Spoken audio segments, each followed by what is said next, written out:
Well, about 2 weeks ago we stood here and it looks a lot different, Ann. It's amazing, isn't it? This yard is full of surprises that come up on a constant basis. And that's what's really fun about perennials, is because they're constantly coming up and changing the garden. And I've got it so, and I didn't do this all, the garden does some of it itself. Yeah. But I've got it so that there's different plants coming up at different times of the year, so there's always something to look at. So you kind of planned this, or did it just sort of came into being? I planned most of it, but some of it just happens. So, for instance, the wild violets that are out in the meadow out here, Yeah. they have kind of come in and taken care of themselves and come in. They're called ephemerals, so by mid-July, they're gone away. So they come and then they leave. Same with the bluebells up in the shade garden. They're ephemerals, they're here and then they're gone. So they'll be here, the wild violets, and then up will come the black-eyed Susans and the coneflowers and the New York ironweed and the baptisia, and those will all bloom at different times as well. So you've got different sequential blooming. So first you'll have the black-eyed Susans, then the coneflowers, then the New York ironweed, and the baptisia actually comes before all of those. Ever any surprises, or is this well planned that you're really not surprised? No, you know, the thing about it is some plants, you put them where you think they should go and they don't thrive, and then all of a sudden you'll find it in another part of the yard. I'll show you a couple things up here that we can look at. This river birch I pointed out to you before, Yeah. it is in the perfect spot because it is a 50-foot tree now after 14 years. And so it is in the perfect spot.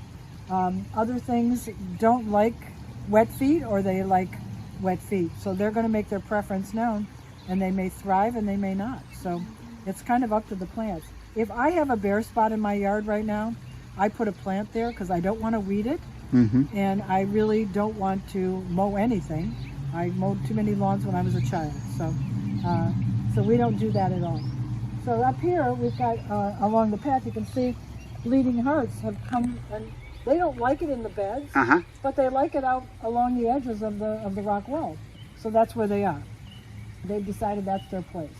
I put some different tulips and different bulbs around, and they'll move around. There's a yellow tulip over there. I swear I never planted a yellow tulip over there. There's a red one there, and there's some purple ones over there. I have no idea how they got there, but that's where they ended up, and that's fine. You can see all of this in person on the 20th for Historic Garden Day, and there's a lot to look at here. This won't be a quick stop. No, and we're going to I'll be here talking about native plants. You know, that's been my passion. And bluebirds, we're going to have a bluebird talk throughout the day. We're going to be giving away until they're gone canna, the downtown cannas that we have in the pots. I dried those all out last year, the roots, and we'll be giving those away free to anyone. If they want to make a donation to Main Street, they can. Then over in Morey Playground, there's a rain garden that they're going to be talking about the importance of rain gardens, and there'll be tree pruning over there, talking about tree pruning. And then down the way, Jan Williams is going to be doing flower arranging, and at the War Memorial, there's more flower arranging. So just in this little area. Oh, and then Nick Cadwallader's place, he's got a vegetable garden and a fabulous composting situation.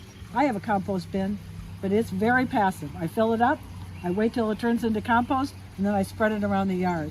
But we have fabulous soil now after doing this for very many years. Well, you go around to some of these places, you leave with a lot of ideas. Yes, and we're going to I'll have a handout with a list of the native plants, and I do consulting, Ted, and I ask for a donation to Tree Fredericksburg to do that. So if anybody's interested in doing native plants, I will come to their yard and help them design their yard. I'm not going to go and sit at a drawing board and do that. I tried that for a while and I hated it. So, but when I do a yard for somebody, it's got to be about 75% natives, or I don't even want to talk to them. If someone wants to get in touch with you, how do they do that? What's the best way to? Best way is probably send me an email at treefred@cox.net. And I won't do anything now until I'm done with trees, which about another 2 weeks we'll be done with trees, and then we get the downtown flower pots I hope you'll be there on April 30th. We're going to be installing them with about 20 volunteers, and we'll get that done.